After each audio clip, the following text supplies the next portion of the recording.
اپنا ویتنام تھا، الجیریا کی تحریکیں تھیں، وہ اسی قسم کا دور تھا کہ وہاں ملیٹنسی کے ذریعے یا گریلا وارفیئر کے ذریعے آپ سامراج کو بگا سکتے. اس لیے انہوں نے وہی تحریک شروع کی، وہ بڑی مقبول ہو گئی وہاں.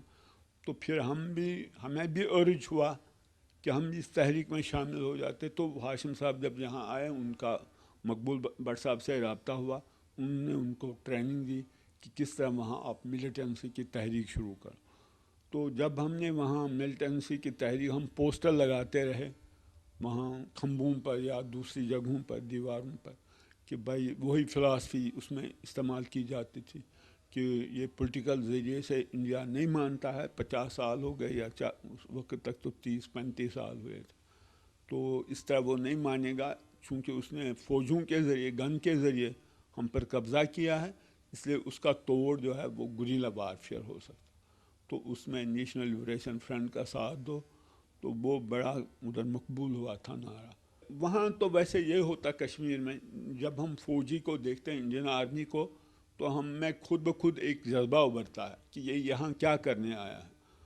احساس ہمیں شروع سے ہوتا ہے جب ہم چھوٹے ہوتے ہیں، ابھی عقل بھی نہیں پوری ہوئی ہوتی ہے، ابھی طفل ہی ہوتے ہیں.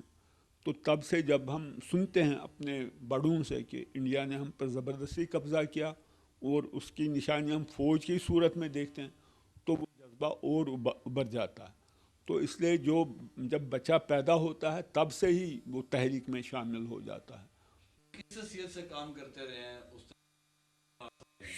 وہی ہم ایز پبلسٹی سیکرٹری پبلسٹی پر زور دیتے رہے کہ لوگوں میں اشتہارات وغیرہ، پمفلیٹس، اس لبریشن فرنٹ کی تحریک کو آگے بڑھانے کے لیے. جیسے ایک مشہور تحریک تھی الفتح نامی. تو اس میں جو لڑکوں نے، جہاں میں پڑھتا تھا اسلامیہ کالج، وہاں اسٹوڈنٹس نے یہ کیا کہ این سی سی کا جو ڈمپ تھا گنز وغیرہ، وہ لوٹ لیا اور اس سے تحریک شروع کر دی. کالج میں جو این سی سی کا کے لیے کس طرح آپ نے منصوبہ بنایا اور کیسے وہاں تک پہنچے آپ؟ ہائی جیکنگ کے لیے یہ تھا کہ ہاشم صاحب جب یہاں آئے تو انہوں نے جو منصوبہ وہاں پیش کیا، واپسی پر جو مقبول بٹ صاحب نے ان کو دیا تھا کہ بندوق کے ذریعے، پھر ہم نے کہا آپ جاؤ ادھر. ہمیں وہ جب آپ نے موٹیویٹ کیا ہمیں، اور ہم اس کو ایکسیپٹ کرتے ہیں کہ گن سے یہ گن کو ہرایا جائے گا، تو کچھ ہمیں اسلحہ لا کے دو. تو وہ جب یہاں آئے تو یہاں ان کو ہائی جیکنگ کی ٹریننگ دی گئی. وہ اصل میں ان دنوں لیلا خالد کی ہائی جیکنگ ہوئی تھی فلسطین میں. اس سے فلسطین کا مسئلہ کافی سامنے آیا تھا، مطلب ایک دم وہ ایکسپوجر ہو گیا تھا تحریک کا، اور وہ ایک دم دنیا کے سامنے آئی تھی اور اس سے کافی مقبولیت ہوئی تھی.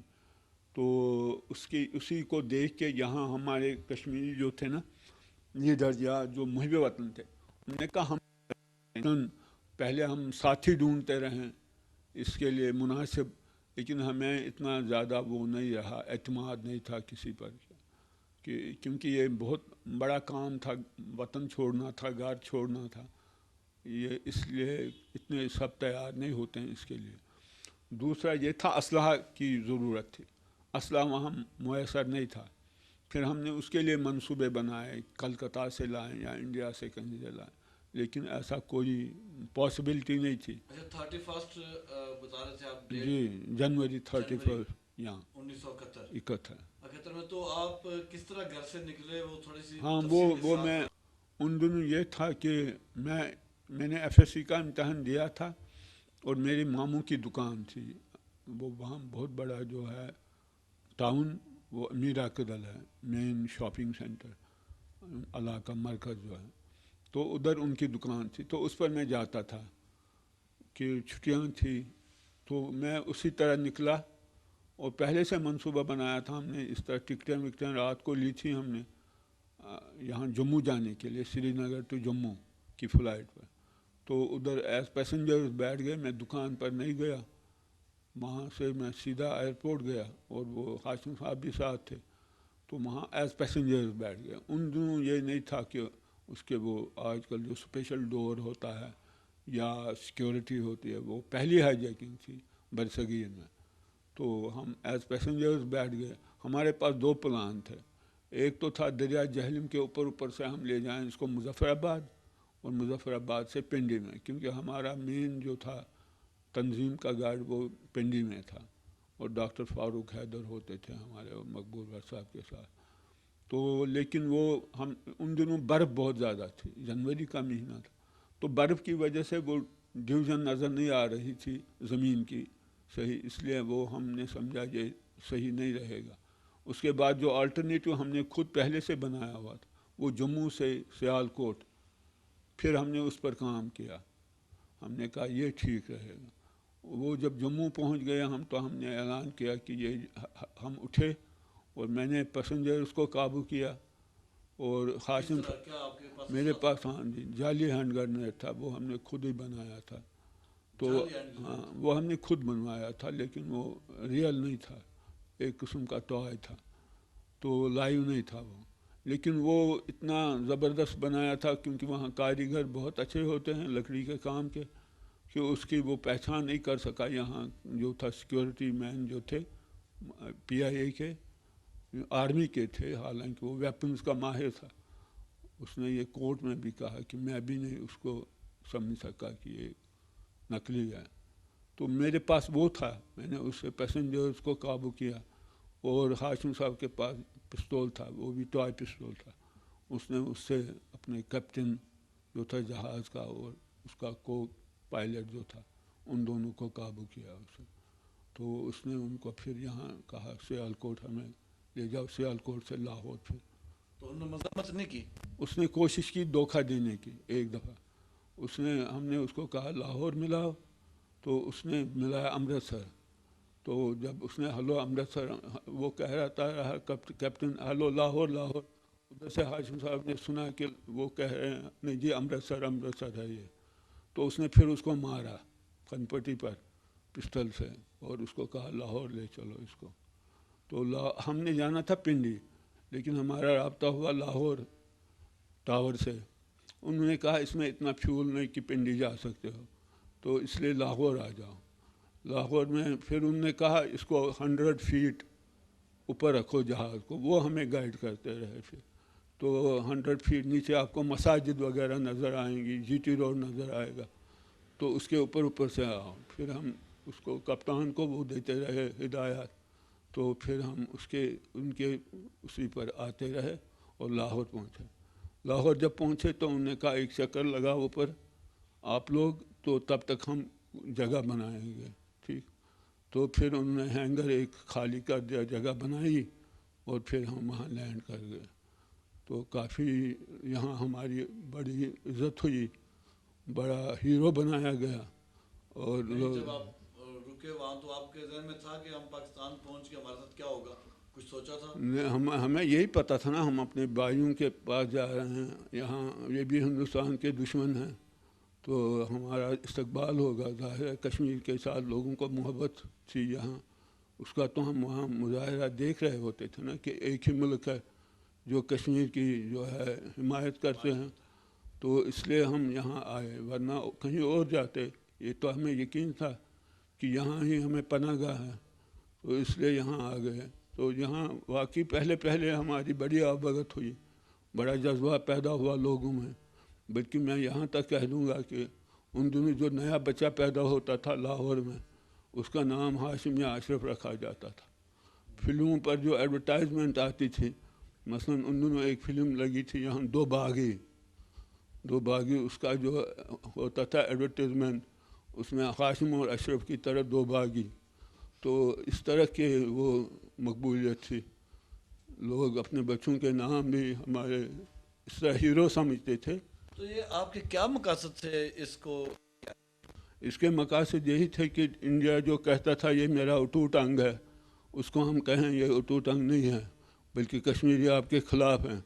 اور کچھ ہمارے ساتھی بند تھے وہاں جیلوں میں, ہم ان کو چھڑانا چاہتے تھے. یہ دو بڑے مقصد تھے کہ ایک تو دنیا کو پتہ چلے کشمیری انڈیا کے خلاف ہیں, جیسے وہ کہتا یہ اٹوٹ انگ ہے, وہ نہیں ہے, وہ غلط کہہ رہا. اور یہی کہ ہمارے جو دوست وغیرہ ادھر بند تھے ان کو چھڑانے کے لیے. پورے تو ہو گئے, لیکن پیسنجرز یہاں ہمارے لے گئے کچھ, یہ جو اربابی حکمران تھے انہوں نے ہم سے غلط بیانی کی کہ ان کو ہم واپس کر دیں گے، یہ ہمارا فریضہ بنتا ہے ان کو کھانا شانا کھلائیں، انسانی مسئلہ ہے۔ تو جب وہ لے گئے واپس نہیں دیا، پھر واپس لے کے انڈیا میں؟ نہیں، یہاں رکھا ہوٹل میں، ایمبیسڈر ہوٹل میں، ہاں، لیکن ہمیں واپس نہیں نہ کر دیا ان کو، سباجیوں کو، تو وہ پھر انڈیا بھیج دیا ان کو۔ تو وہ ادھر رکھ لیے ساتھ؟ یہاں ایمبیسڈر ہوٹل میں ٹھہرا ہے۔ اوکے، آپ نے گنگا کو آگ کیوں لگا دی تھی؟ ہاں، گنگا کو آگ اس لیے لگائی تھی کہ وہ ہمیں کیسے لگائی تھی وہ آگ؟ جی وہ بھی بتاؤں گا، لیکن ہمارا مقصد نہیں تھا آگ لگانا، اصل میں ہمارا پارٹی کا مقصد یہ تھا کہ اس کو ہم توڑ پھوڑ کریں گے اور یو این او کے حوالے کریں گے، تاکہ یو این او کو بھی ہم یہ پیغام دیں گے کہ جب تک کشمیر کا مسئلہ حل نہیں ہوگا تب تک یہ ایسی کارروائیاں ہوتی رہیں گی، ٹھیک ہے۔ تو لیکن یہاں جو تھی اپنی ان دنوں انتظامیہ جو تھی، پولیس کے جو افراد ادھر تھے، انٹیلیجنس کے افراد جو تھے ایئرپورٹ پر ہمارے ساتھ، ان کو لا اینڈ آرڈر کا مسئلہ پڑ گیا تھا، کیونکہ لوگ روز آتے تھے ہمارے لیے ملنے ہم سے، تو لا اینڈ آرڈر کا مسئلہ پڑ گیا تھا۔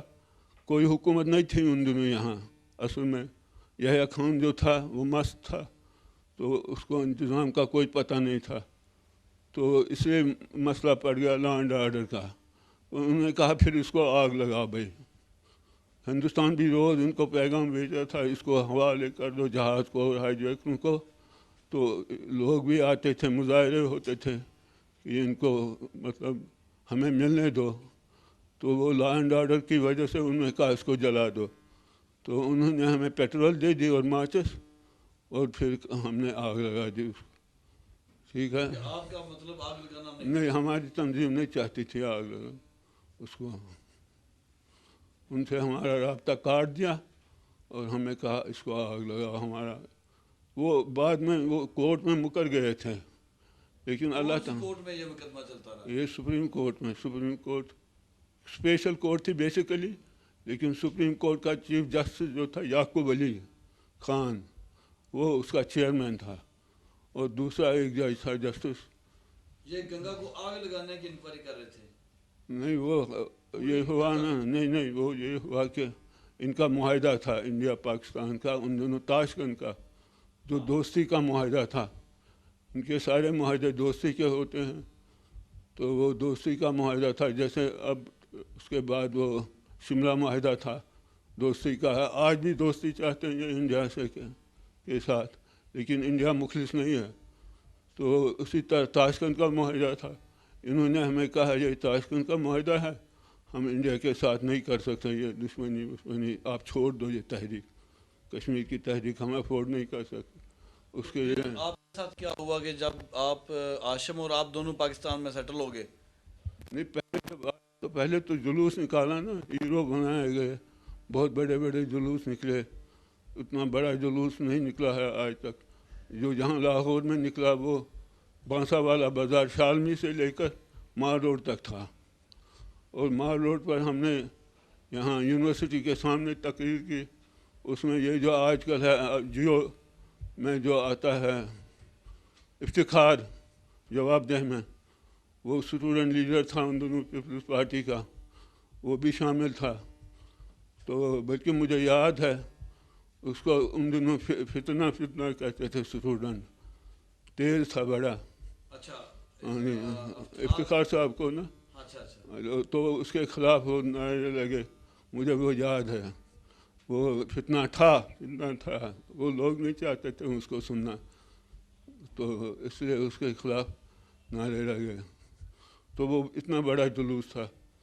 تو اس کے بعد پھر آپ؟ اس کے بعد مختلف جگہوں پر جلوس نکلے، گوجرانوالا میں، اس کے بعد حکومت کو پریشر پڑا، یحییٰ خان کی حکومت کو، کہ ایک تو دو پریشر پڑے اس کو، ایک اندرونی کہ لوگ لگانے لگے نعرے مارشل لا نہیں چلے گا، جمہوریت آنی چاہے، دوسرا بیرونی پریشر، امریکہ اور انڈیا نے پریشر ڈالا ان کو ہمارے حوالے کر دو اور یہ تحریک نہیں چلنی چاہیے، تو اس لیے انہوں نے ہمیں ریکویسٹ کی کہ آپ یہ چھوڑ دو، یہ تحریک آپ کو یہ دیں گے، پیسے دے دیں گے، اس کے بدلے تم جو مرضی کرو، کوئی آپ کو شاپنگ سینٹر کھول کے دیں گے جس شہر میں کہو، تو وہ ہمارے ساتھ یہ ہوا کہ وہ ہمیں حکومت لے گئی ایک جگہ ہے یہاں ٹانڈا ڈیم کوہاٹ میں. وہ ایوب خان نے ادھر ڈیم بنایا ہوا. جب وہ تھکتا تھا وہ پھر ادھر جاتا تھا ریسٹ کے لیے. تو وہاں لے گئے, وہاں سودا بازی شروع کر دی حکومت نے کہ آپ یہ دے دو, مطلب کسی بھی شہر میں پاکستان کے بڑا سا بنا کے دیتے ہیں آپ کو پلازا, اس کو چلاؤ اور مزے کرو, چھوڑو کشمیر کی تحریک. ہمارا شملہ تاشکند کا معاہدہ ہے, اس کے روح سے ہم انڈیا کے ساتھ لڑ نہیں سکتے ہیں. تو ہم نے کہا بھائی ہمارے ادھر گھر بار تھے کشمیر میں, دکانیں تھیں. آخر میں یہ بھی کہا کہ شادی جس لڑکی سے کرنی ہو وہ بھی کرو, تم چھوڑ دو تحریک کو. ہم نے کہا کشمیر سے زیادہ اگر شادی ہم نے کرنی ہوتی ادھر بھی ہم کر سکتے تھے. ہم یہاں آئے ہیں کشمیر جانے کے لیے تاکہ یہاں سے کچھ اسلحہ وسلح لے جائیں, آپ ہمیں وہ مدد کریں اور یہاں ہمیں کھولنے دے کیمپس آزاد کشمیر میں, جس کے لیے آزاد کشمیر بنا ہے. تو لیکن جی تو جہاد کے لیے گزر آباد کے لیے. تو لیکن ان کو ہندوستان نے اور امریکہ سے پریشر تھا, انہوں نے ہمیں پھر بند کر دیا جیلوں میں اور ہم پر تشدد کیا. تو آپ کو وہاں سے گرفتار کر لیا اجلاس میں سے یا کیا تھا, وہاں آپ کو لے گئے؟ نہیں, وہاں تو ہمیں سودا بازی کے لیے لے گئے تھے نا ٹانڈا ڈیم. تو پھر ہم وہاں واپس آئے. مجھے میں انہوں نے کہا پھر جھوٹی موٹی ایک بنائی انہوں نے کہ آپ کے ایک کمیشن بٹھایا جائے گا. وہ اصل میں وہ جو تھا مجیب الرحمان, اس نے نعرہ اس کے یہاں جب جلوس نکلتے تھے ہمارے, اس میں پیپلز پارٹی کے لوگ بھی ہوتے تھے, تو انہوں نے ان کے دفتر جلائے وہاں روڈ پر. تو اس نے مجیب نے کہا اس کی انکوائری ہو کہ یہ ہمارے دفتر بھی جلائے گئے. تو اس پر انہوں نے حکومت نے بہانہ بنایا کہ بھائی ان کی انکوائری کریں گے ہم اور یہ دیکھیں گے کیا ہو رہا ہے. تو وہ بہانہ بنا کے ہمیں گرفتار کر دیا گیا اور یہ پھیلایا کہ یہ ہندوستان نے کروایا ہے, یہ ہندوستان کے جاسوس تھے. لیکن جب تشدد ہوا پھر کیس چلا 1 سال کے بعد, وہ یحییٰ خان نے اصل میں ہمیں فوجی اس میں لینا تھا, عدالت میں وہاں سزائے موت دینی تھی, اس نے فیصلہ کیا ہوا تھا. لیکن قدرت نے اس کو یہ غاصب حکمران کا نام دیا گیا اور ہمیں اللہ تعالیٰ نے اسی عدالت سے بری کروا دیا جو ہمارے خلاف بنائی گئی تھی کہ ہمیں سزائے موت دیا. تو اللہ تعالیٰ کا اپنی عدالت ہوتی ہے جس نے فیصلہ ہمارے حق میں کرا. وہی عدالت جو اس نے قائم کی تھی اسی نے اس کو غاصب قرار دیا حکمران, اور اس کے سارے قوانین غاصبانہ تھے. تو اس طرح ہمیں اس کے بعد بھٹو کے دور میں رہائی میری 73 میں 73 میں. لیکن ہاشم صاحب کو 10 سال کی قید سنائی گئی. وہ اس لیے کہ بھٹو سے جب میری ملاقات ہوئی منگلا فورٹ میں, لبریشن لیگ کا تھا اجلاس ادھر, تو اس نے بتایا یحییٰ خان نے ہم پر 2 تاجی تلوار رکھی تھی, اگر ہاشم کو چھوڑتا 1 لگ جاتی, اگر سب کو رکھتا پھر مجھے پتہ تھا آپ محب وطن لوگ ہیں, لیکن ایک کی قربانی آپ کو دینی پڑی, کیونکہ اگر ہم سب کو چھوڑتے تو یہ یحییٰ خان نے پھیلایا تھا, یہ جاسوس تھے, تو اگر میں سب کو چھوڑ دیتا تو قوم میرے خلاف ہوتی کہ کیوں مجاہدوں کے ساتھ یہ حالت ہوتی ہے, اس لیے ایک کو سزا دینی پڑی. پھر جب ہم نے ریٹ کی فل کورٹ نے ہاشم کو بھی چھوڑ دیا. اس کے بعد وہ ہالینڈ چلا گیا, وہاں کافی عرصہ رہا. ڈچ اس کو نیشنلٹی جب ملی تو پھر وہ سری نگر چلا گیا, اور تب سے سری نگر میں ہے یا کبھی کبھی ہالینڈ جاتا ہے. اوکے, ہاشم تو چلے گئے ہالینڈ, تو آپ کے ساتھ کیا ہوا؟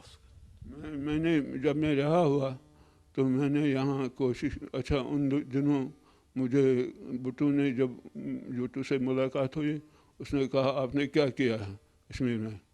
میں نے کہا میں نے جی FSC کیا ہے. اس نے کہا پیرزادہ تھا, حفیظ پیرزادہ, وہ وزیر تھے, حفیظ پیرزادہ, ہاں جی, وہ وزیر تھے تعلیم کے, اور بھی 2 محکمے تھے اس کے پاس. تو اس کو کہا اس کو میڈیکل کالج میں داخلہ دو. لیکن وہ جھوٹ ہی تھا سارا کچھ. پھر اس پہ زیادہ چکر لگاتا رہا لیکن وعدہ پورا نہیں کیا. اتنے میں اللہ تعالیٰ نے مہربانی کی کہ مجھے جیولوجی میں داخلہ ملا پنجاب یونیورسٹی میں. پھر یہاں بی ایس سی میں داخلہ لیا اور پھر ایم ایس سی کی جیولوجی میں پیٹرولیم میں اسپیشلائز کیا. لیکن اس کے بعد ان دنوں ضیاء الحق کا دور تھا. میں نے اپلائی کیا ایک محکمے میں جس کا نام ہے ہائیڈرو کاربن ڈیولپمنٹ انسٹیٹیوٹ. تو ادھر میری سلیکشن ہوئی. 2 بندے سلیکٹ ہوئے 100 میں سے 100 کینڈیڈیٹ سے. ایک میں سلیکٹ ہوا لیکن مجھے نوکری نہیں دی گئی. میرے پاس جو لیٹر آیا ان کا you have been selected so and so and appointment letter is following. وہ اپوائنٹمنٹ لیٹر نہیں ملا کبھی. پھر میں ضیاء الحق سے ملا. میں نے کہا اس کو بھائی یہ بات ہے. اس نے کہا مل جائے گا لیکن وہ کسی کرنل کے بیٹے کو انہوں نے دی تھی. اس کے بعد مجھے یہاں شعبہ کشمیریات کھلا ہوا تھا. اس نے جو بخاری صاحب تھے اس کے چیئرمین انہوں نے مجھے کہا یہاں آپ پڑھاؤ. پھر میں نے اس میں پڑھانا شروع کر دیا. میں نے ایم اے کیا کشمیریات میں, ڈپلومہ کیا اور سرٹیفکیٹ کا امتحان بھی خصوصی نمرات سے پاس کیا. 2 گولڈ میڈل حاصل کر چکا ہوں اس میں. اور میں اب اس میں پی ایچ ڈی بھی کیا ہے اور ڈاکٹری کی ڈگری جی ڈاکٹریٹ کی ڈگری بھی حاصل کی ہے. اور میں چیئرمین ہوں آج کل ادھر شعبہ کشمیریات Punjab university. Assistant associate professor ہوں. تو آج کل میرا یہ ہے ہاشم صاحب. تو ہاشم صاحب تو وہ تو سیٹل ہو گئے سری نگر میں. تو آپ کو کیسا لگ رہا ہے کہ ہاشم صاحب کے بارے میں بھی یہ کہا جا رہا ہے کہ ہاشم نے انڈیا کے ساتھ مکمکا کیا ہے, اس بدلے میں وہاں جا کے اس نے اپنی رہائش اختیار کی. یہ غلط ہے سارا. وہ یہ ہوا ہے کہ اس کو یورپین کنٹریز نے دیے ہے ضمانت, کیونکہ اس سے پہلے سکھ ہائی جیکر یہاں آئے تھے پاکستان میں ہی. وہ یہاں سے کینیڈا چلے گئے. کینیڈا سے ہی وہ اپنے علاقوں میں چلے گئے چنڈی گڑھ وغیرہ. وہاں ان کو ادھر اصل میں قانون یہ ہے انڈیا میں کہ جس مقدمے میں ایک دفعہ وہ چلا ہو سزا ہوئی ہو اس کو دوبارہ نہیں چل سکتا. اس لیے وہ سکھ جب گئے تو ہاشم نے دیکھا کہ وہ گئے ہیں, ان کو کچھ نہیں کہا گیا. اس نے وکیلوں سے مشورہ کیا, انہوں نے کہا ہاں تم بھی آ سکتے ہو. پھر وہ چلا گیا لیکن اس کو گرفتار کیا گیا. وہ ضمانت پر رہا ہے, وہ ایسے نہیں ہے. اس پر مقدمہ چل رہا. ابھی پیچھے آیا تھا اخباروں میں بھی کہ اس کا مقدمہ چل رہا ہے ابھی, وہ ضمانت پر ہے. تو لیکن یہ کہ انڈیا نے کہ دوگلی پالیسی دیکھیں, جو سکھ تھے ان کو چھوڑ دیا اور اس کو ابھی مقدموں میں رکھا. تو یہ معاہدہ تاشکند اور جو آپ کے اس وقت آڑے آئے تحریک کے حوالے سے آپ سوچ رہے ہیں کہ شاید یہ معاہدے ہمارے آڑے آئے ہیں, ان کے حوالے سے کیا جانتے ہیں آپ؟ معاہدہ شملہ معاہدہ اور تاشکند معاہدہ. تاشکند معاہدہ جو ہے وہ 65 کی جنگ کے بعد وجود میں آیا.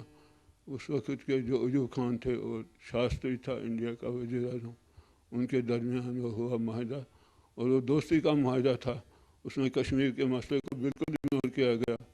اس کے بارے میں کشمیر کا نام ہی نہیں ہے. اس کے بعد جب شملہ میں معاہدہ ہوا جنگی قیدیوں کے بدلے 92,000 فوجیوں کے بدلے جو بنگلہ دیش میں پکڑے گئے تھے, وہ بھی دوستی کا معاہدہ ہے. اس میں یہ ہے کہ کشمیر کو اقوام متحدہ سے نکال دیا گیا اور اس کو بائی لیٹرل مسئلہ بنا دیا گیا 2 ملکوں کے درمیان. اب وہ اقوام متحدہ میں اٹھ نہیں سکتا. اسی لیے آپ دیکھتے ہیں ہمارا کیس اقوام متحدہ میں تھا اور سب چاہتے ہیں, ہم بھی کہتے ہیں, سارے لوگ یہی کہتے ہیں اقوام متحدہ میں اس کو اٹھاؤ, لیکن نہیں اٹھا سکتے. اور اس وجہ سے وہ اس کو بائی لیٹرل کر چکے ہیں. اس کو جب تک انڈیا نہیں کہے گا ان کو یہ اٹھاؤ, دونوں ملک پاکستان اور انڈیا, تب تک وہ نہیں. انڈیا کو کیا ضرورت ہے وہ کہیں اٹھاؤ. اچھا آپ یہ بتائیں, اس وقت آپ گنگا کیس میں وہاں سے نکلنے تک اور جب آپ جیل میں پہنچ گئے, وہ شب آپ کے کیسے گزرے؟ اس میں کوئی بات آپ کو یاد ہو, جیسے کہ والوں کی یاد, تحریک کے حوالے سے سوچ بچار, اور آج کہ آپ جیل میں بند ہیں اس وقت کیا سوچتے تھے؟ کوئی بات ہو ایسی یاد؟ بہت سی باتیں ہیں. مثلاً گھر کی یاد تو انسان کو چھوڑے, یہ جو گھوڑے اور دوسرے جانور ہیں ان کو بھی میں حبا قدر سے جیسے میں نے کہا تھا نا، میں پڑھتا تھا ادھر، میں ٹانگے پر جب جاتا تھا تو جو گھوڑا ہوتا تھا ٹانگے کا، اس کا راستے میں گھر آتا تھا، وہ گھر کے پاس ٹانگے والا اس کو بڑی مشکل سے قابو کر کے آگے لے جاتا تھا۔ گھوڑے کی خواہش ہوتی تھی گھر میں جانے کی، تو گھر کی تو یاد اور جو ہے پیار گھوڑے کو بھی ہوتا ہے، تو انسان ہے، تو وہ تو ظاہر ہے آتا ہے، وطن گھر یہ سب چیزیں یاد آتے ہیں۔ جب باہر جاتے ہیں ہم پیسے کمانے کے لیے بھی، تو ایک بڑا فیکٹر گھر کا ہوتا ہے، جو جب بیمار ہو افراد میں یا کوئی خوشی ہو تو اس وقت بہن بھائی سب یاد آتے ہیں، ماں باپ، تو وہ تو نیچرل ہے، اس کو نیچرل کو آپ کاٹ ہی نہیں سکتے، وہ تو ہے دیٹ از دیئر۔ مگر میں سیٹسفائی ہوں، میرے ارد گرد جو ہیں لوگ وہ میرے بھائی ہیں، بہن ہیں۔ اچھا، آپ یہ بتائیں کہ جو آپ کے والدین کے ساتھ اس دوران کیا رابطہ ہوا کرتا تھا؟ خطوط کے ذریعے، ٹیلی فون کے ذریعے، یا کیا رابطے تھے آپ کے؟ اس وقت خطوط وغیرہ نہیں لکھتے تھے ہم، میرا خاص کر آج بھی میں خط نہیں لکھتا ہوں، کیونکہ خط سے وہ ہوتا ہے اس کی تلاش ہوتی ہے اور اس کو سینسر کیا جاتا ہے، یہاں بھی وہاں بھی، اس سے ان کو ہماری موومنٹ کا پتہ چلتا ہے۔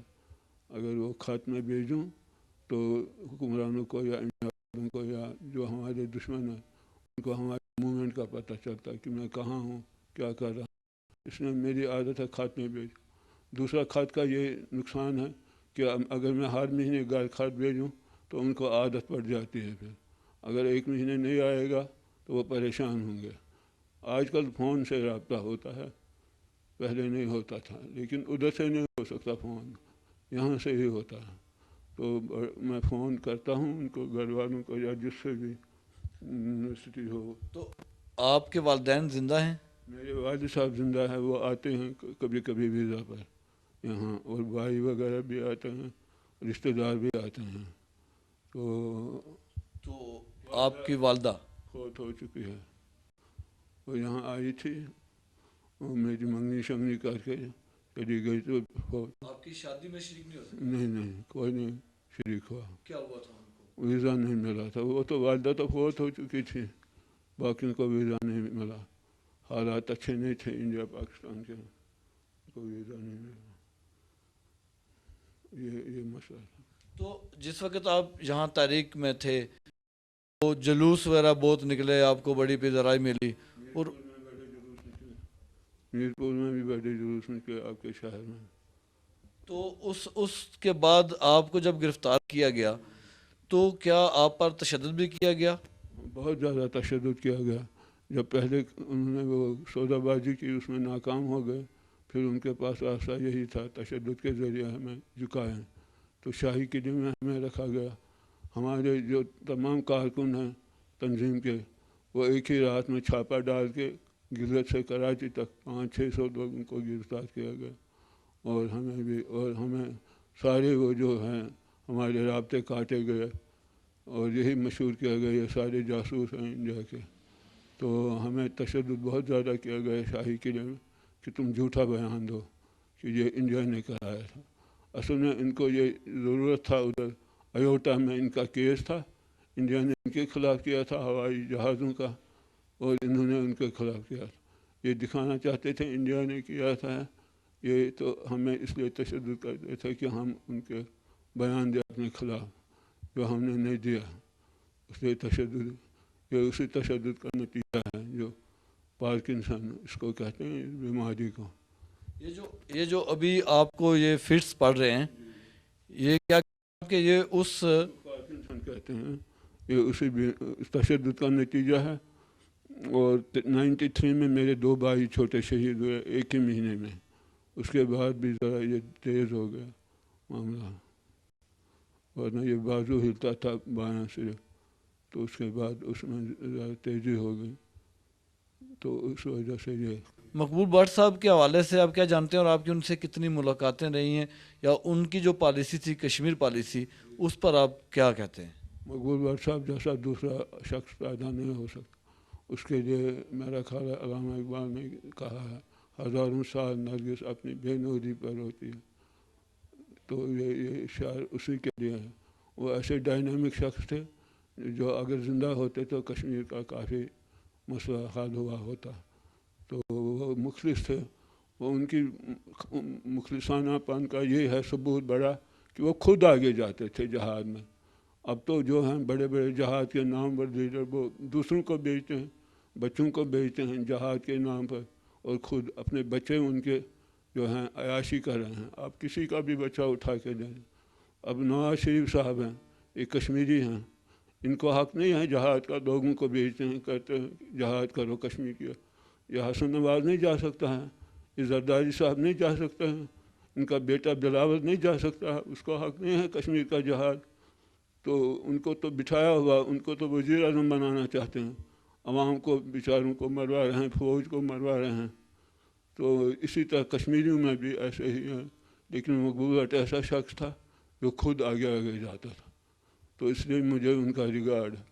وہ مخلص تھے, حالانکہ وہ پڑھے لکھے تھے, انہوں نے ادب بھی کیا تھا, ایم اے کئی کیے تھے. اور بھٹو نے ان کو میرے سامنے کہا تھا آپ پیپلز پارٹی میں آ جاؤ اور آزاد کشمیر کے وزیر اعظم بن جاؤ, حکومت سنبھالو. انہوں نے کہا نہیں, ہمارا مقصد وزارتیں نہیں ہیں, کشمیر کی آزادی ہے. اگر تم ہماری مدد کرنا چاہتے ہو تو اس سلسلے میں کر. تو یہ ان کا تھا, اس لیے میں ان کو اپنا لیڈر مانتا تھا. آپ کی ان سے کتنی ملاقاتیں رہی ہیں؟ بہت. جیل میں ہم اکٹھے رہے کافی عرصہ, اور ان میں بڑی خوبیاں تھیں. وہ جس کو دشمن کو بھی دوست بناتے تھے, ان کی اتنی اثر تھا ان کی گفتگو میں. اور بڑے ڈسپلن تھے, ایسے ڈسپلن میں نے کسی میں نہیں. میں نے کہا نا ان کے لیے یہ علامہ اقبال کا شعر ہے کہ یہ فطرت ہزاروں سال نرگس اپنی بہن روتے ہیں, بڑی مشکل سے ہوتا ہے چمن میں دیدور. وہ بڑے دیدور تھے, بڑے. تو یہی ہے نا کہ وہ خود اندر گئے 2 دفعہ. ایک دفعہ جیل سے واقعہ آئے, ایک دفعہ مطلب موت سے آنکھیں لڑائی, پھر نکلے, پھر گئے واپس لڑنے کے لیے. اس سے بڑا اور کیا ہو سکتا. وہ صحیح مسلمان تھے. جس طرح حضور خود لیڈ کرتے تھے, جہاد میں جاتے تھے, اسی لیے لوگ اسلام پھیلا. اسی طرح وہ مقبول بٹ کا بھی حضور کے اس پر نقش قدم پر چلنے کی وہ, اور ڈائنامک تھے. ان کی آنکھوں میں ایسی چمک تھی کہ انسان کہتا تھا کہ یہ مجاہد ہے صحیح. ان کا مطلب اتنا وہ پکا تھا ان کا کشمیر کی آزادی پر. وہ واقعی وہ کشمیر کے صحیح لیڈر تھے. ان کا گھر آپ دیکھتے تو اتنا وہ معمولی تھا, لیکن وہ شخص بڑے ڈائنامک تھے. ان کو لالچ نہیں تھی کسی چیز.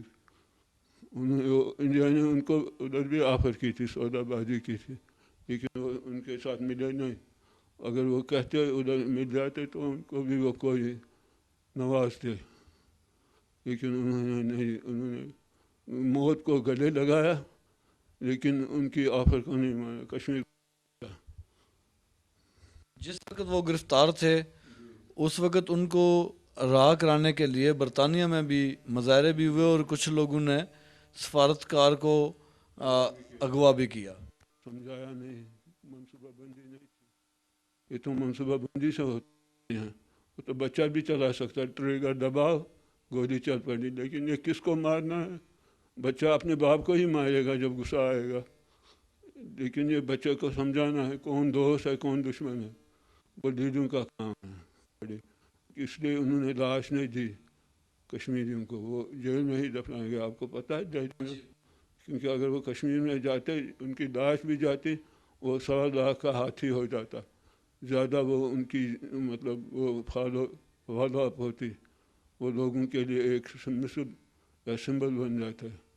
اسی لیے انہوں نے لاش نہیں دی. حالانکہ بڑا زور لگایا پاکستان حکومت نے ظاہراً, لیکن مجھے نہیں لگتا اصل میں. امان اللہ خان صاحب نے تحریک کو سنبھالنے کی کوشش کی, اس بارے میں آپ کیا کہتے ہیں؟ شادی نہیں گئی ان سے, کیونکہ امان صاحب وہ قربانی تو دیتے ہیں, لیکن وہ ہر فیکلٹی پر خود قابض رہنا چاہتے ہیں. مطلب مثلاً وہ گریلا لیڈر بھی بنتے ہیں, پولیٹیکل لیڈر بھی بنتے ہیں, اور ہر فیلڈ میں اپنے آپ رکھنا چاہتے ہیں. یہ کام کو جب تک بانٹیں گے نہیں اور پراپر آدمی کو پراپر کام نہیں دیں گے, وہ اس کا کوئی فائدہ نہیں, نقصان نہیں. یہی وجہ ہے تحریک ناکام ہوئی. وہ اس کو سنبھال نہیں سکے، کیونکہ وہ اکیلے سب کچھ سارا کام کرنا، وہ کسی پر بھروسہ نہیں کرتے ہیں۔ آپ یہاں سے فارغ ہوئے اور آپ بھرتی ہو گئے، تو آپ کی شادی بھی اسی عرصے میں ہوئی؟ ہاں، اس کے بعد پہلے ہوئی تھی شادی، پہلے ہوئی شادی جیل سے پہلے جانے سے ہو گئی تھی؟ تھی، اس کے بعد ہوئی، ہو گئی نہیں۔ ہاں جی، ہوتی نہیں شادی، کر دی جاتی ہے، اس پر بڑے خرچہ لگتا ہے۔ تو ماشاءاللہ اس وقت آپ کے دو بیٹے ہیں، ایک کی شادی کر دی ہے، ایک بیوی آئی ٹی میں پڑھتے ہیں پنجابی میں۔ ماشاءاللہ۔ جی جی۔ تو آپ بات کر رہے تھے تحریک کے حوالے سے، تو آزاد کشمیر کے جموں کشمیر کی جو تحریک اس وقت جس جگہ پہ پہنچی ہے، اس حوالے سے آپ کیا بات کرنا چاہتے ہیں کہ کیا آپ کی نظر میں اس کا کیا حل ہے؟ اس کا حل یہی ہونا چاہیے کہ کچھ نہ کچھ حل ہونا چاہیے، کیونکہ پاکستان اور ہندوستان کے ممالک جو ہیں، ان کی غربت اور ان کی جو ہے لڑائی جھگڑے کی وجہ کشمیری ہے۔ اگر کشمیر کا مسئلہ حل ہو جائے تو یہ دونوں ملکوں کی دشمنی ختم ہو جائے گی، اور ان کے جو جنگی وسائل پر جو خرچہ ہوتا ہے وہ لوگوں کی بہبود کے لیے ہم بھی یہی چاہتے ہیں کہ یہاں کے لوگ بھی ہمارے ساتھ ساتھ آزاد ہوں۔ وہ لیکن اس کا یہی طریقہ ہے کہ وہ یہاں کے حکمران دونوں ملکوں کے وہ اس کے میں مخلص ہوں، لیکن وہ مخلص نہیں ہیں، وہ ان کو بیوقوف بناتے ہیں۔ لوگوں میں بڑا جذبہ ہے، میں آپ کو بتاؤں کہ لوگوں میں کتنا جذبہ ہے۔ ایک طرف میرے پر تشدد ہوا ہے، لیکن اس کو میں اس طرح بلاتا ہوں کہ لوگوں کا جب جذبہ دیتا ہوں کشمیر کے ساتھ بڑا ہے پاکستان میں۔ میں ایک دن جا رہا تھا، جب آئے تھے نا ہم، تو اخبار میں روز تصویریں آتی تھی، تو ٹی وی میں بھی آتی تھی۔ میں جا رہا تھا ایئرپورٹ کی طرف، ایک رکشہ ہمارے پیچھے لگ گیا، اس نے ہمیں پہچان دیا، گورنر ہاؤس سے آگے اس نے رکشہ گاڑی کے آگے کیا، اور ہم نے کہا کیا کر رہے ہو؟ کہتا جی نہیں آپ وہ ہیں ہاشم اشرف۔ ہم نے کہا ہاں، اس نے جو صبح سے کمائی کی تھی غریب نے وہ ہمارے اوپر نچھاور کر دی۔ مجھے وہ بھی یاد آتا ہے نا لوگوں کا جذبہ، اور لوگ جو اتنے وہ دیتے ہیں قربانیاں کشمیر کے لیے، وہ ہمیں نظر آتا ہے، ہم اندھے نہیں ہیں، لیکن حکومتیں ان کو پامال کر رہے ہیں۔ ان کو پاکستان سے غرض نہیں تو کشمیر سے کیا ہوگا؟ عوام میں وہ مشرف صحیح کہتا تھا، عوام کے اندر لہو دوڑتا ہے، کشمیر لہو کی طرح دوڑتا ہے، وہ ٹھیک بات ہے، اور وہ واقعتاً بھی ٹھیک ہے، کیونکہ پانی ادھر سے آتا ہے تو لہو میں پانی بھی شامل ہوتا ہے، تو وہ ٹھیک بات ہے۔ لیکن حکمران اس کو چھوڑنا ہی نہیں چاہتے ہیں حکومت کو۔ وہ تو آپ نے دیکھا ہمیشہ کہ جو بھی صدر آیا، جو بھی حکمران آیا، اس کو اتارنا پڑا، تو ان کو پاکستان سے زیادہ حکومت عزیز ہے۔ کشمیر کو وہ کیا کریں گے؟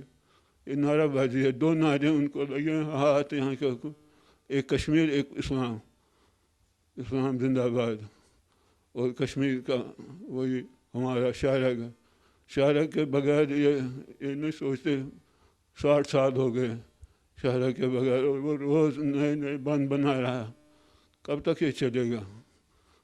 انڈیا آہستہ آہستہ اس نے کہا ہے میں ریگستان کر دوں گا اس کو، اسی لیے جہاں روٹی اتنی سستی ہوا کرتی تھی، اس علاقے کو، اس پنجاب کو اسپیشلی انگریز کہتے تھے یہ سونے کی چڑیا ہے، اور یہ سارے انڈیا پاکستان کو کھلاتی تھی روٹی۔ اب یہاں یہ حال ہے کہ روٹی نہیں ملتی پنجاب کو، تو یہ تو قیامت ہے، اور یہ حکمرانوں کی وجہ سے ہے۔ چاول دیکھیں، چاول یہاں کتنی پیداوار ہوتی ہے، اور اعلیٰ قسم کا، اور 100 روپے 150 روپے کلو، یہ قیامت نہیں ہے، یہ ایسا لگتا ہے کہیں آسمان سے آتا ہے چاول، ایکسپورٹ ہوتا ہے، اور اس پر اتنا خرچہ ہوتا ہے۔ تو یہ حکمران جب تک ٹھیک نہیں ہوں گے، ان کی نیتیں ٹھیک نہیں ہوگی، پاکستان ترقی نہیں کرے گا، مضبوط نہیں ہوگا، اور کشمیر بھی آزاد نہیں۔ اچھا، اعظم کے حوالے سے آپ کیا کہتے ہیں؟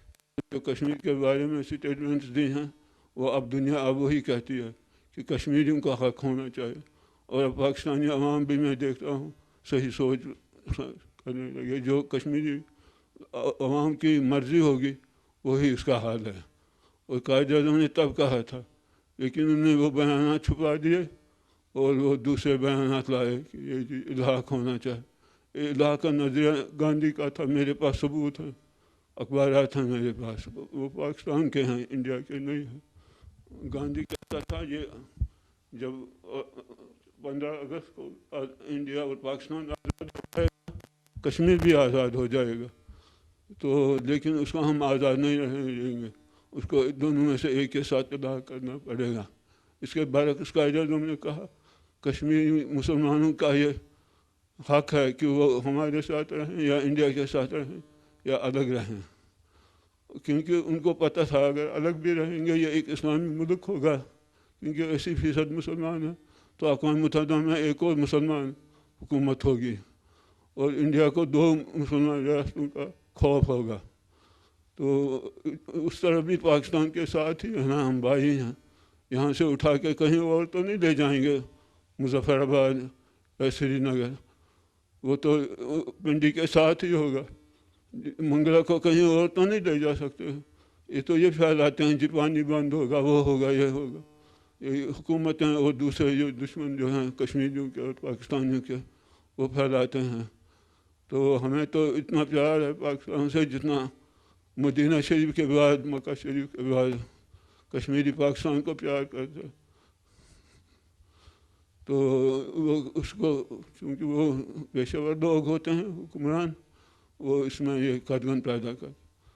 بہرحال قائد اعظم کے بارے میں غلط یہاں پھیلایا گیا ہے کہ انہوں نے شاعرہ کہا. مجھے ابھی تک کوئی ایسا بیان نہیں ملا، اور اگر مجھے ملے گا تو میں بھی کہوں گا کہ وہ واقعی کہتے تھے. نہرو کے حوالے سے کیا کہتے ہیں آپ؟ دیکھو جی، وہ نہرو بڑا وعدہ خلاف شخص تھا. اس نے وعدہ کیا تھا کہ اقوام متحدہ میں کہ رائے شماری ہوگی، پھر اسے مکر گیا. وہ کچھ لوگ کہتے ہیں اس کو کشمیر سے پیار تھا جی اس وجہ سے. وہ تو علامہ اقبال بھی تو کشمیری تھا، لیکن انہوں نے علامہ اقبال نے بھی بڑے اچھے کشمیر کے بارے میں کہے ہیں. وہ بھی اس کو بھی نکال دیا گیا ہے کتاب، یا کہا گیا ہے یہ علامہ اقبال کے نہیں ہے. مطلب یہ انڈیا یہاں تو غیر شعوری طور پر یا شعوری طور پر اتنا کام کر رہا ہے کہ یہاں کے حکمران اس کی بات کرتے ہیں، انڈیا کی بات کرتے ہیں. ایسا ہی لگتا ہے کہ گاندھی کا جو ہے فلسفہ ہم لوگ کرتے ہیں استعمال، اور قائد اعظم کی بات چھپائی جا رہی ہے.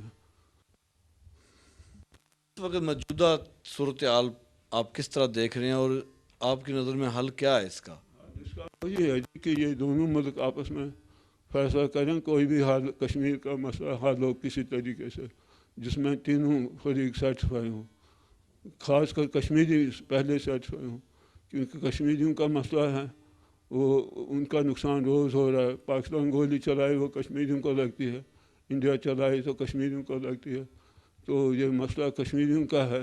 جیسے قائد اعظم نے کہا تھا ان کو حق ہے کہ وہ کہاں جائیں، ہندوستان میں جائیں، پاکستان میں جائیں، یا اپنی حکومت بنائیں. تو ہندوستان کے ساتھ تو وہ جا نہیں سکتے. اگر جانا ہوتا تو پھر یہ مسئلہ ہی نہیں ہوتا. کتنے نظریے ہیں؟ 2 ہیں نا، ایک خود مختار کے لوگ ہیں، ایک پاکستان سے باہر کے لوگ ہیں، تیسرا تو کوئی نہیں ہے. بلکہ کل اگر رائے شماری کی بات ہوگی تو وہ جو ہے انڈیا کا وزیر اعلیٰ جو ہے کشمیر میں، وہ بھی پاکستان کو ووٹ دے گا یا خود مختار کی بات کرے گا جب اس کو موقع ملے گا. تو 2 ہی نظریہ ہیں. اس کی کتنی تنظیمیں ہیں آپ دیکھیں، ذرا غور کریں. حریت کانفرنس میں کتنی تنظیمیں ہیں؟ 36 37 ہے. کیا مقصد ہے اس کا؟ اس کا مقصد ہے DG کا شوق ہے ان کو. جب وہ نظریہ وہی ہے تو کیوں نہیں ایک ہوتے ہیں؟ یہ سارے کاروباری لوگ ہیں.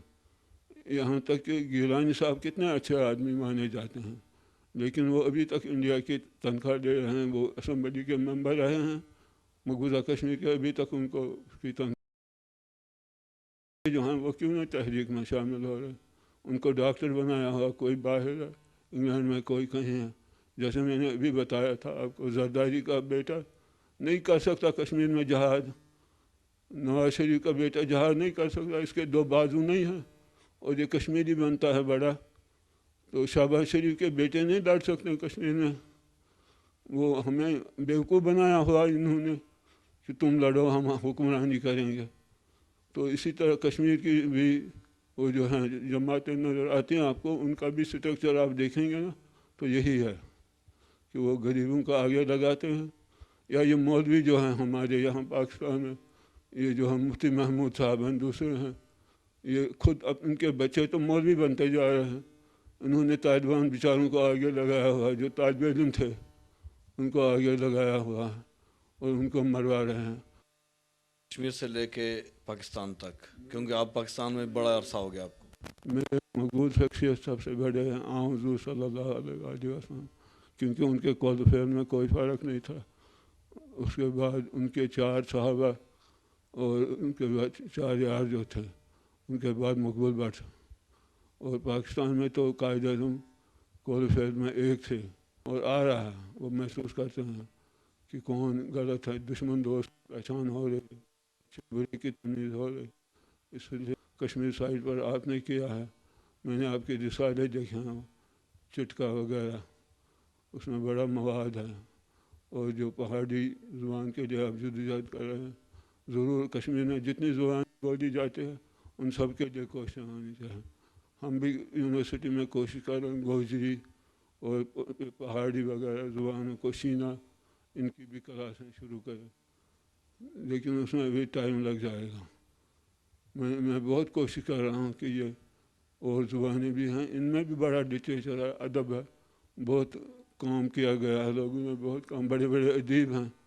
تو ان کو بھی ہمیں پڑھنا چاہے، ان کو بھی دیکھنا چاہے انہوں نے کیا دانش مندی دی ہے قوم کو، کیا کیا انہوں نے نصیحتیں کی ہیں، ان کے لیے کیا کیا رہنمائیاں کی ہیں، وہ سب سامنے آنا چاہیے. میں چاہتا ہوں کہ ایسا ہو. مقبوضہ کشمیر کی جو صورتحال ہے اس وقت ذرا میڈیا کے حوالے سے وہ بھی کافی سامنے آئی ہے، اس کے بارے میں آپ کیا کہتے ہیں جو اس وقت موجودہ مقبوضہ کشمیر کے اندر ہے؟ جو تحریک تو ادھر ٹھیک ٹھاک ہے، مطلب یہی ہونا چاہیے پولیٹیکل جدید.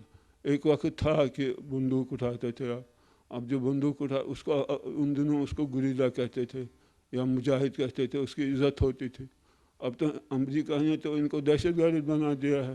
اب تو اس سے وہ طریقہ کامیاب نہیں ہے، کیونکہ اتنی نفرت پھیلائی گئی ہے کہ یہاں اب دیکھیں، کل میں دیکھ رہا تھا ٹی وی میں، جہادی لوگوں کو پکڑا گیا جی، جو جہاد کی تربیت دے رہے تھے یا اس کے لیے مسجد میں کرتے تھے. تو جہاد کرنا بھی اب امریکہ نے یہاں برا طریقہ سمجھا. اس میں کوئی شک نہیں، کچھ لوگ برے ہیں جن کو شعور نہیں ہے، ان کو استعمال کیا گیا، لیکن اس کا مطلب یہ نہیں جہاد غلط ہے. وہ لوگ غلط ہیں جو جہاد کو نہیں سمجھتے ہیں اور نعرہ لگاتے ہیں. تو مطلب اسلام غلط نہیں ہے، لیکن اسلام کے ساتھ جو کرتے ہیں غلط، اس کو سمجھتے نہیں، غلط اس کو استعمال کرتے ہیں، وہ غلط ہے. جیسے یہاں ایک مشہور ہے کہاوت کہ وہ ایک بندہ تھا جس کا نام اسلام تھا، وہ ریل میں چڑھ گیا، اس کا دوست اس کو ملنے آیا، ریل چل پڑی، اس نے زندہ باد زندہ باد. تو یہ ہماری واقفیت نہیں ہے اسلام کے ساتھ، ہم ایسے ہی نعرے جذباتی ہیں لوگ.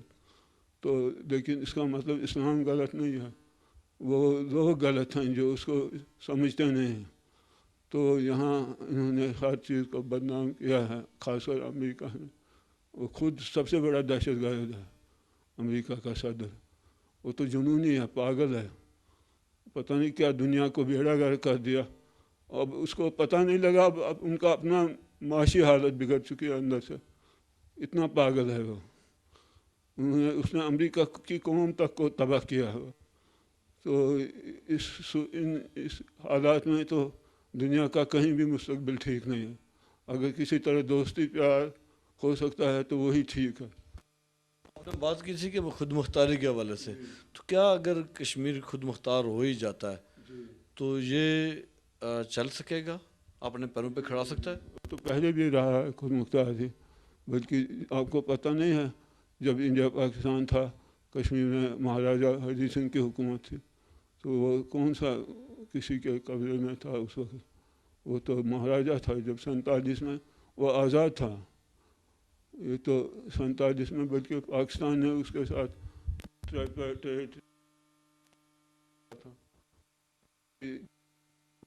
غلط طریقے تو وہ مسئلہ پیدا ہو گیا، کشمیر آزاد ہی ہوتا. انڈیا والے اس کو نہیں مانتے تھے، پاکستان نے مان دیا تھا. صرف انہوں نے کچھ چیزیں مہاراجا نے کہا تھا آپ رکھو، جیسے ڈاک خانہ اور جو کرنسی کا اور دفاع، جو اب یہ کر رہے ہیں. اب یہی کر رہے ہیں نا کہ ادھر تم رکھو آزاد کشمیر میں دفاع وغیرہ، مقبوضہ کشمیر میں وہ رکھے تو چلتا جائے، یہی آنا جانا دیا. یہی حالت تھی ان دنوں میں. اس وقت تو انہوں نے نہیں مانا، غلط قبائلی بھیجے. اب دیکھیں نا قبائلی جو بھیجے وہ کون سے اچھے قبائلی جو بھی لڑ رہے ہیں، ان بیچاروں کو نہ شعور ہوتا نہ تعلیم ہوتی ہے. اب ہم کہتے ہیں ان کو پیکیج دیں گے تعلیم، وہ سکول دلاتے ہیں، تو ان کا کام ہے صرف سمگلنگ اور لوٹ مار. ٹھیک ہے، کیونکہ ادھر کوئی پیداوار نہیں ہوتی ہے، اگر ہوتی ہے تو وہ نشہ کی پیداوار ہوتی ہے. تو ان بیچاروں کو اگر کوئی بھیجے کسی جگہ جہاد کے لیے، وہ تو اس کے گناہ ہیں. وہ تو ان کو تو صرف لوٹ مار کرنا آتا ہے. ٹھیک ہے، اور اس میں وہ نہیں دیکھتے ہیں انسان ہے کون ہے کیا ہے. یہی ہوا ہے 47 میں. قبائلی جب گئے انہوں نے غلط طریقے سے استعمال کیا، جس کی وجہ سے جموں میں لاکھوں لوگ ڈوگروں نے مارے، انڈیا نے مارے. تو اگر ان کو جموں سے بھیجتے تو پھر اچھا تھا، وہ بلاکیڈ ہوتا، راستہ بند ہو جاتا. تو لیکن ان کو ادھر سے بارہمولہ سے بھیجنے کی کیا ضرورت تھی، ادھر تو مسلمان ہیں. اور ان کی وہ ایک تھا ہمارا بزرگ یہاں پاکستان میں ہی، جو ان دنوں ان کے ساتھ جاتا تھا. وہ ان کے قصے سناتا، صحیح واقعات. وہ کہتا تھا وہ پوچھتے تھے کسی بندے کو جب ملتے تھے قبائلی، تو اسے پوچھے کھوچا تو ہندو ہے یا مسلمان ہے؟ تو جو کہتا تھا مسلمان ہے اس کو چھوڑتے تھے، جو کہتا ہندو ہے اس کو مارتے تھے. تو ایک سے پوچھا، وہ تھا گڈیریا جو بھیڑ بکریاں پالتے ہیں، وہ پہاڑوں پر ہوتے ہیں، گرمیوں میں سردیوں میں نیچے آتے ہیں. تو اس سے پوچھا تو ہندو ہے مسلمان ہے؟ اس نے کہا میں مسلمان ہوں. کہتا کلمہ سنا؟ وہ کہتا یار میں صبح نکلتا ہوں اپنے بھیڑ بکریاں لے کے، شام کو آتا ہوں، مجھے کسی نے سنایا نہیں، تم سنا میں یاد کروں گا. وہ کہتا چلو سردار کے پاس. سردار کے پاس لے گئے تو اس کو بتایا یہ اس کو کلمہ نہیں آتا. اس نے کہا جی آپ مجھے پڑھائیں میں یاد کروں گا. سردار نے کہا پڑھو، بسم اللہ الرحمن الرحیم الحمدللہ رب العالمین. اس کو خود نہیں آتا تھا. تو یہ حال ہے ہمارا کہ ہم انہی کو بیچاروں کو جن کے پاس میں کچھ ہے، یا جہاں وہاں مجرم ہوتے ہیں ٹھہرے ہوئے مفرور، ان کو مجاہد پیش کرتے ہیں. بھائی وہ تو ٹھیک ہے، ان کو پہلے تم تربیت دو، شعور دو. ان کو کیا پتہ بیچاروں کو، انہوں نے بچپن سے سیکھا ہوتا، بندوق اٹھایا ہوا ہوتا ہے جب سے پیدا ہوتے ہیں. وہ اسی سے فیصلہ کرتے ہیں، جس کو جو برا لگا اس کو مارا، جو اچھا لگا اس کو اپنا بنایا دوست. میں اپنی لائف لاہور میں ایز اے چیئرمین ایک ادارے کے یونیورسٹی میں، پنجاب یونیورسٹی میں. تو اب آپ کیا سوچتے ہیں کہ یہاں پہ آپ کو سہولتیں وغیرہ سب ٹھیک ہیں میڈیکل کی اور دوسری؟ بالکل اللہ کا شکر ہے. میں یہ سمجھتا ہوں میں جہاں بھی جاؤں گا میں اللہ کا بندہ ہوں. وہ جگہ اللہ کی ہے اس لیے وہ میری ہے. ٹھیک ہے، چاہے پاکستان ہو یا کوئی جگہ ہو، کیونکہ اللہ نے وہ میرے لیے بنائی ہے. اور میں اللہ کو قادر نادر ہر وقت جانتا ہوں اور اپنی ایمانداری سے کام کرنا چاہتا ہوں. تو اس لیے مجھے کوئی خوف ڈر نہیں ہے. اور میں شکر ہے اللہ تعالیٰ کو، اس نے مجھے واقعی کروڑوں لوگوں سے اچھا بنایا ہوا ہے، اچھی حالت میں ہوں. ٹھیک ہے، میں سیٹسفائی ہوں، مجھے کوئی وہ نہیں ہے. کیا آپ کا جی کرتا ہے کبھی کہ جس گھر میں آپ پیدا ہوئے ہیں وہاں جائیں واپس کبھی؟ تو میں نے پہلے عرض کیا تھا، وہ چونٹی کو آپ دکھانا روک کے اس کی مرضی کے خلاف وہ کاٹے گی. ٹھیک ہے، وہ تو ایک چھوٹی سی جاندار ہے. اور اسی طرح ہر ایک کو اپنے گھر میں، پرندے بھی اپنے شام کو اپنے گھر میں جاتے ہیں گھونسلوں میں. تو انسان تو بڑی چیز ہے، وہ تو سوشل اینیمل ہے. ٹھیک ہے، تو وہ تو ہر ایک کی آرزو ہوتی ہے اپنے گھر جائے، اپنے اس جگہ جائے جہاں پلا ہے، بڑا ہے، کھیلا ہے. اور وہ تو کشمیر تو ویسے جنت ہے. مجھے نہیں یقین آتا تھا جب میں وہاں تھا، لیکن جب میں یہاں آیا پھر دیکھا کہ ادھر کے وہ جو ہے خوبصورتی وہ جنت ہے واقعی. بلکہ مجھے جب میں مری تھا ادھر ایک انٹیلیجنس آفیسر نے کہا دیکھو کیسا علاقہ ہے. میں نے کہا چپ کرو یار, اس قبرستان ہمارے اسے اچھے ہیں, تم کیا مجھے بتا رہے ہو.